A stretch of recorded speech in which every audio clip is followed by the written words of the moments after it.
For decades, the virtual private network, the VPN, was the backbone of secure remote access.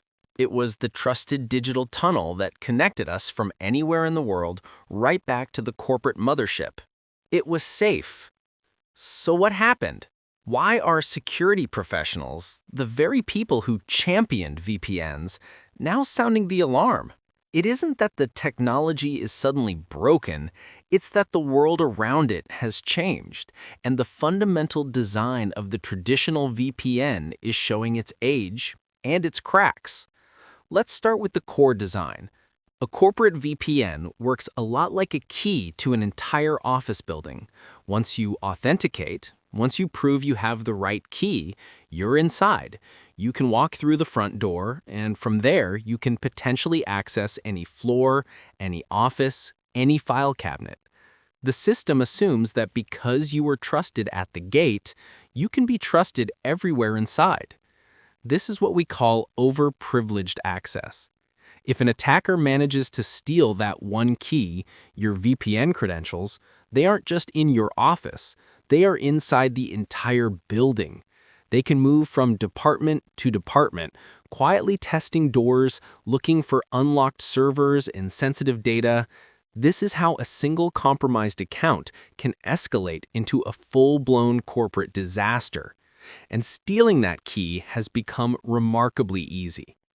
Attackers are relentless, using phishing emails to trick employees into giving up their passwords.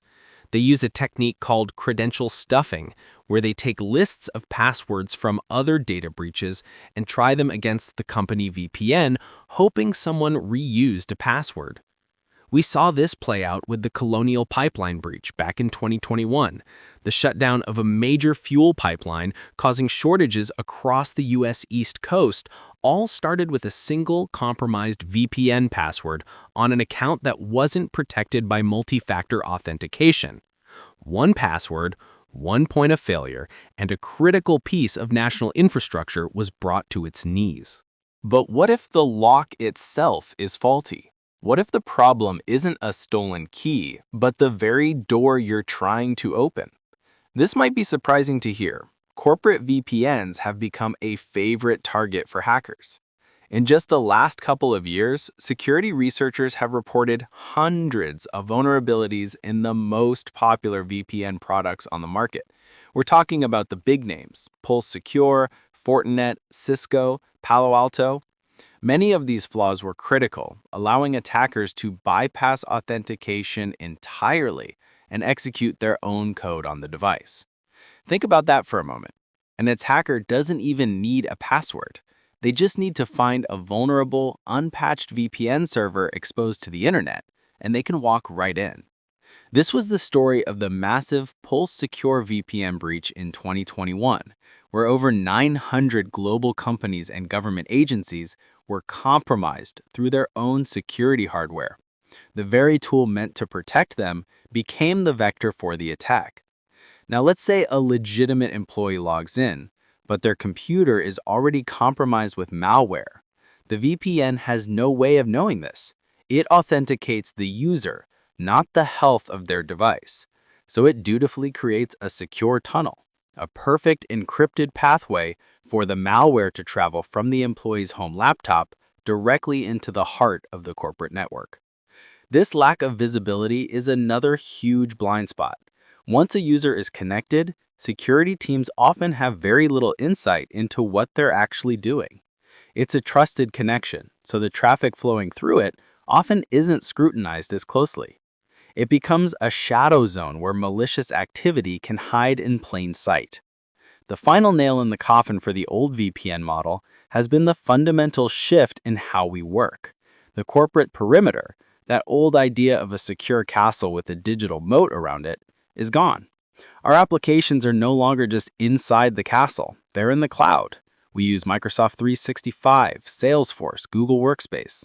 With a traditional VPN, if you want to access a cloud application, your internet traffic often has to travel from your house all the way back to the corporate headquarters through the VPN, only to be sent right back out to the internet to reach the cloud service.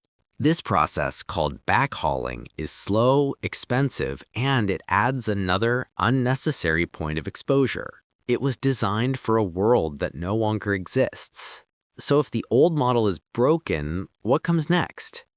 The industry is moving toward a new philosophy called zero trust. The name says it all. The core principle is never trust, always verify. It assumes that no user and no device should be trusted by default, whether they're inside or outside the network. Instead of a key to the whole building, zero trust gives you a key that only opens one door, the specific application you need to do your job, and only for as long as you need it.